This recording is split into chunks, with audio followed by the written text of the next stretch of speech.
Olá pessoal, eu sou a Tamara e chegamos no capítulo 36 do livro Nosso Lar, O Sonho. E lembrando que nós estamos ainda na primeira noite de trabalho do André Luiz nas câmaras de retificação. Prosseguiram os serviços incessantemente, enfermos exigindo cuidado, perturbados reclamando dedicação. Ao cair da noite, já me sentia integrado no mecanismo dos passes, aplicando-os aos necessitados de toda sorte. Pela manhã, regressou Tobias às câmaras, e mais por generosidade que por outro motivo, estimulou-me com palavras animadoras. Muito bem, André! Vou recomendá-lo ao ministro Genésio e, pelos serviços iniciais, receberá bônus em dobro. Ensaiava palavras de reconhecimento quando a senhora Laura e Lísias chegaram e me abraçaram. Sentimos-nos profundamente satisfeitos. Acompanhei-o em espírito durante a noite e sua estreia no trabalho é motivo de justa alegria em nosso círculo doméstico. Disputei a satisfação de levar a notícia ao ministro Clarencio, que me recomendou cumprimentasse a você em nome dele. Trocaram observações afetuosas com Tobias e Narcisa, pediram-me relatório verbal de impressões e eu não cabia em mim de contente. Minhas alegrias sublimes, porém, reservavam-se para depois. Nada obstante o convite amável da genitora de Lísias para que voltasse a casa para descansar, Tobias pôs à minha disposição, um apartamento de repouso, ao lado das câmaras de rectificação, e aconselhou-me algum descanso. De fato, sentia grande necessidade do sono. Narcisa preparou meu leito com desvelos de irmã. Então ele não foi embora, não foi para a casa da dona Laura. Ele lá mesmo, ao lado das câmaras de retificação, foi descansar. Recolhido ao quarto confortável e espaçoso, orei ao Senhor da vida, agradecendo-lhe a bênção de ter sido útil. A proveitosa fadiga dos que cumprem o dever não me deu ensejo a qualquer vigília desagradável. Daí a instantes, sensações de leveza invadiram minha alma toda, e tive a impressão de ser arrebatado em pequenino barco rumando a regiões desconhecidas. Como assim? Para onde me dirigia? Impossível responder. A meu lado, um homem, silencioso, sustinha o leme. E qual criança que não pode enumerar nem definir as belezas do caminho, deixava-me conduzir sem exclamações de qualquer natureza, extasiado, embora com as magnificências da paisagem. Parecia-me que a embarcação seguia célere, não obstante os movimentos de ascensão. Decorridos minutos, vi-me à frente de um porto maravilhoso, onde alguém me chamou com especial carinho. André! André! Desembarquei com precipitação verdadeiramente infantil. Reconheceria aquela voz entre milhares. No momento, abraçava minha mãe em transbordamentos de júbilo. Fui conduzida então por ela a prodigioso bosque, onde as flores eram dotadas de singular propriedade, a de reter a luz, revelando a festa permanente do perfume e da cor. Tapetes dourados e luminosos estendiam-se dessa maneira sob as grandes árvores sussurrantes ao vento. Minhas impressões de felicidade e paz eram inexcedíveis. O sonho não era propriamente qual se verifica na terra. Eu sabia perfeitamente que deixara o veículo inferior no apartamento das câmaras de retificação em nosso lar, e tinha absoluta consciência daquela movimentação em plano diverso. Minhas noções de espaço e de tempo eram exatas. A riqueza de emoções, por sua vez, afirmava-se cada vez mais intensa. Após dirigir-me sagrados incentivos espirituais, minha mãe esclareceu bondosamente. Mas antes dela falar, eu trouxe aqui um recortezinho do Livro dos Médiuns, onde Allan Kardec está dizendo que é no conhecimento do perispírito está a chave de inúmeros problemas até hoje insolúveis.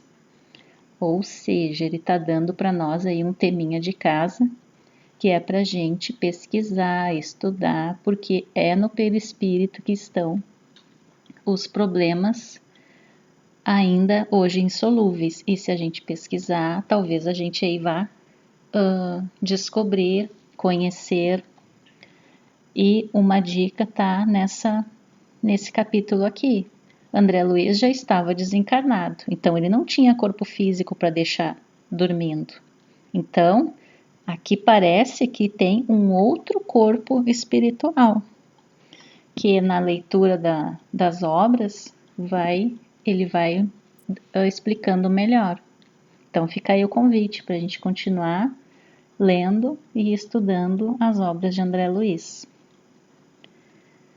Muito roguei a Jesus me permitisse a sublime satisfação de ter-te a meu lado no teu primeiro dia de serviço útil.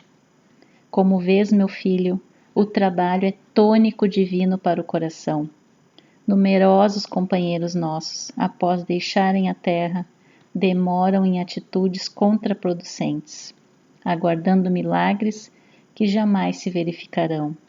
Reduzem-se desse modo formosas capacidades a simples expressões parasitárias. Alguns se dizem desencorajados pela solidão. Outros, como sucedia na terra, declaram-se em desacordo com o meio a que foram chamados para servir ao Senhor. É indispensável, André, converter toda oportunidade da vida em motivo de atenção a Deus. Nos círculos inferiores, meu filho, o prato de sopa ao faminto, o bálsamo ao leproso, o gesto de amor ao desiludido, são serviços divinos que nunca ficarão deslembrados na casa de nosso Pai. Aqui, igualmente, o olhar de compreensão ao culpado, a promessa evangélica aos que vivem no desespero, a esperança ao aflito, constituem bênçãos de trabalho espiritual, que o Senhor observa e registra a nosso favor. A fisionomia de minha genitora estava mais bela que nunca. Seus olhos de Madonna pareciam irradiar luminosidade sublime. Suas mãos transmitiam-me nos gestos de ternura fluidos criadores de energias novas, a par de caridosas emoções. O Evangelho de Jesus, meu André, lembra-nos que há maior alegria em dar que receber. Aprendamos concretizar semelhante princípio no esforço diário a que fomos conduzidos, pela nossa própria felicidade. Dá sempre, filho meu, sobretudo, jamais esqueças de dar de ti mesmo, em tolerância construtiva, em amor fraternal e divina compreensão.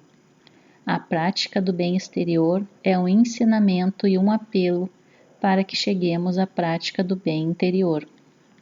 Jesus deu mais de si para o engrandecimento dos homens que todos os milionários da terra congregados no serviço, sublime embora, da caridade material. Não te envergonhes de amparar os chaguentos e esclarecer os loucos que penetrem as câmaras de retificação, onde identifiquei espiritualmente teus serviços a noite passada.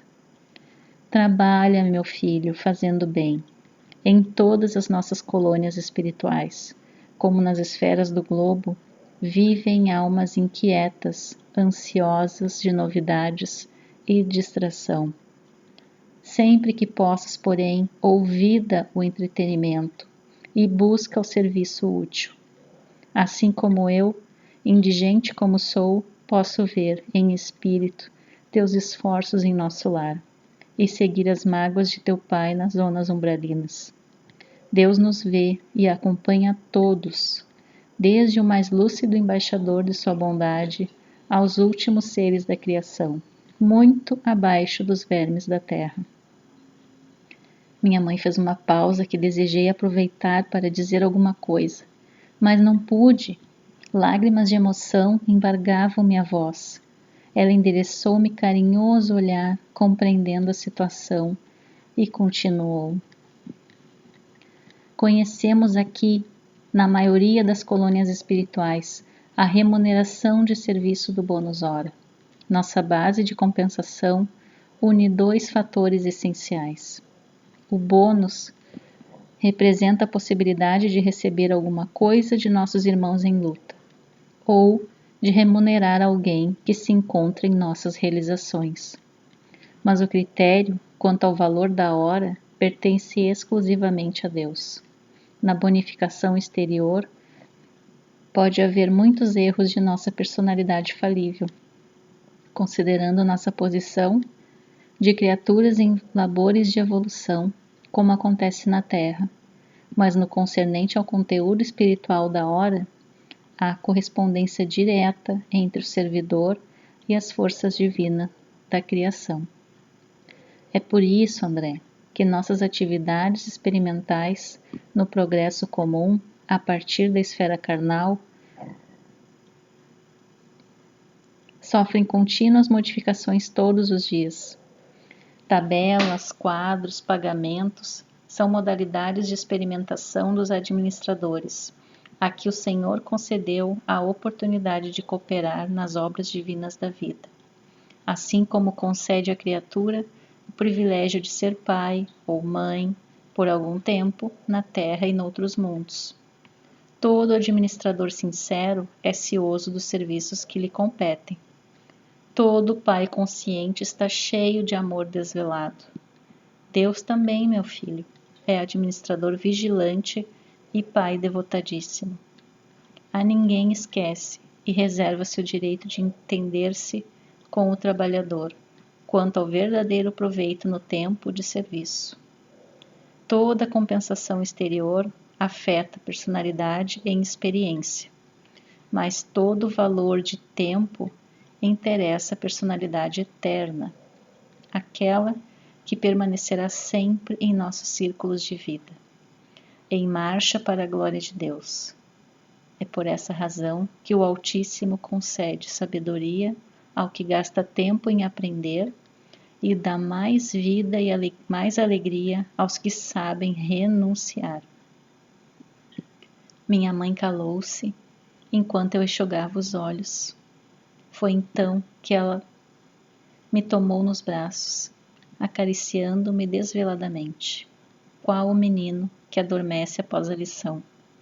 Perdi a consciência de mim mesmo, para despertar mais tarde nas câmaras de retificação, experimentando vigorosas sensações de alegria. E assim a gente termina esse capítulo amoroso, muito reflexivo sobre o trabalho, sobre as horas que a gente trabalha. E terminamos o capítulo de hoje. Boas reflexões a todos nós. Um beijo a todos, fiquem com Deus e até o próximo.